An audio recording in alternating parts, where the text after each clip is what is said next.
राजनीति में आने का मकसद यूं तो समाज सेवा, दबे कुचले एवं शोषित वर्ग की आवाज उठाना होना चाहिए, लेकिन कुछ लोग केवल अपने स्वार्थ एवं हित साधने के मकसद से राजनीतिक गलियारों में कदम रखते हैं। राजनेताओं का रवैया जनता के प्रति कैसा होना चाहिए, या फिर यूं कहिए कि जनता अपने अधिकारों को पहचान कर राजनेताओं से किस प्रकार काम करवाए। इन्हीं सब मुद्दों को लेकर भारतीय क्रांतिकारी सेना ने एक ही मंच पर विभिन्न पार्टी के नेताओं को बुलाकर जनता से रूबरू कराया। इस मौके पर वार्ड नंबर 18 से भाजपा प्रत्याशी पंकज शर्मा, कांग्रेस समर्थित सुनील वर्मा एवं आजाद उम्मीदवार बलराम मकोल, वार्ड नंबर 20 से भाजपा प्रत्याशी लोकेश नांगरू, वार्ड नंबर 19 से कविता रानी और इनेलो बसपा की मेयर प्रत्याशी प्रियंका कश्यप आदि ने शिरकत की। इस दौरान लगभग सभी उम्मीदवारों ने जनहित के कार्य कराने व समान विकास का वायदा जनता से किया। भारतीय क्रांतिकारी सेना के राष्ट्रीय अध्यक्ष दिलबाग देशवाल ने कहा कि वर्तमान व्यवस्था में सुधार लाने के लिए उन्होंने इस कार्यक्रम का आयोजन किया है ताकि जनता अपने अधिकारों को पहचान सके। का जो मौका दिया है उसके लिए मैं इनका हृदय से स्वागत करती हूँ। मैं वार्ड 24 से प्रियंका कश्यप पानीपत की मेयर उम्मीदवार के लिए खड़ी हुई हूँ। यहाँ पर मुझे बहुत अच्छा लगा आके कि यहाँ पर कोई राजनीति नहीं हो रही है, कोई राजनेता के बारे में या हमारे जो बाकी जो कैंडिडेट खड़े हैं उनके बारे में कोई बातचीत नहीं हो रही है। सिर्फ अपने विचार व्यक्त करने के लिए यहाँ पर आपने हम सबको बुलाया है, उसके लिए भी शुक्रिया। मेरा जो एजेंडा है, जो मैं मेयर पद के लिए खड़ी हुई हूँ, उसमें सिर्फ हमारे जो मूलभूत कॉलोनियों की हमारी और जो हमारे शहर की समस्याएं हैं उनको लेके मैं खड़ी हुई हूँ। इतनी समस्याएं हमारे शहर में फैल चुकी हैं कि बस क्या बताएं उनके लिए। सबसे पहले हमारे शहर में जो बड़े बड़े जितने भी हम जैसे सेक्टर 25 में मैं परसों गई थी, अभी तक की वहाँ पर लाइव डिबेट हुई थी। वहाँ पर सब पार्कों का मुद्दा उठा रहे थे कि हमारे कॉलोनी में पार्क नहीं है। अब यहाँ पर जैसे सरकार आई है तो पार्क के लिए अब पार्क बनना स्टार्ट हुई है, लेकिन मैं सबसे पूछना चाहती हूँ कि उन 68 कॉलोनियों का क्या है, उन बाकी शहरों का क्या है जहाँ पर इतनी गंदगी के ढेर लगे हुए हैं। आज भारतीय क्रांतिकारी सेना की एक बहुत अच्छी पहल, जिसमें समाज के सभी लोगों को बुलाया गया और एक बहुत अच्छा देखने लग रहा है कि आपका नेता कैसा हो, आपका एमसी कैसा हो, आपका पार्षद कैसा हो, इन सब से हट के एक बात होनी चाहिए कि अच्छा इंसान सबसे पहले इंसान को बनना चाहिए। दूसरी बात, विजन हमारा ये रहना चाहिए, जो हमारा इस बार पार्षद का जो अपना विजन ये है, समाज में लोगों के काम करना, उनके सुख में दुख में खड़े रहना। किसी की देखो परेशानियां कुछ किसी ज़्यादा नहीं होती। कोई पार्षद को ये नहीं कहता कि मुझे ये घर से कुछ मुझे लाने को दो, कुछ खाने को दो। वो उम्मीद करता है अगर जनता ने जिसको चुना है वो उसकी उम्मीदों पर खरा उतरे। छोटे छोटे काम होते हैं, राशन कार्ड के, पेंशन के, लोगों की सड़कें हैं, नालियां हैं, लाइटें हैं। ये काम अगर जनता के टाइम पे हो जाए तो इससे अच्छे काम और क्या हो सकते। दूसरी बात रही, अगर कोई इंसान किसी को जिम्मेदारी मिलती है तो उसको भ्रष्टाचार नहीं करना चाहिए, ईमानदारी से अपना काम करना चाहिए। और सबसे पहले इन सब चीज़ से हट के आप सबको सबसे पहले अपने देश के बारे में सोचना चाहिए।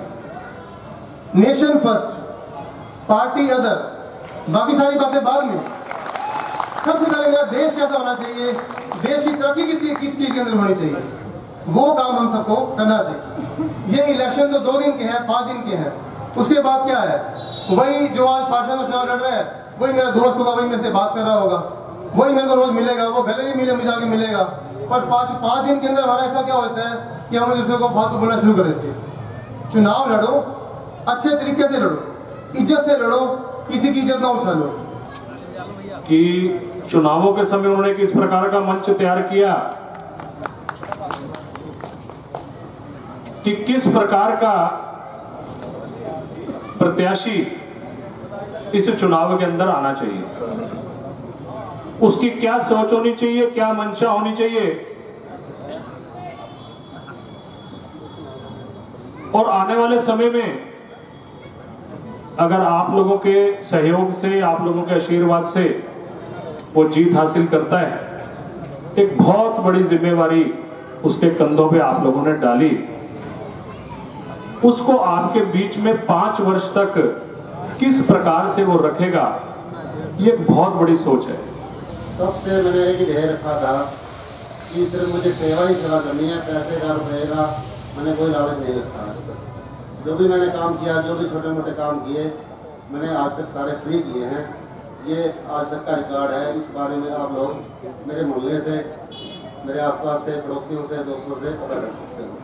अगर कोई 1 रुपये का मेरे ऊपर दाग हो तो मैं ये इलेक्शन यहीं का यहीं छोड़ दूँगा।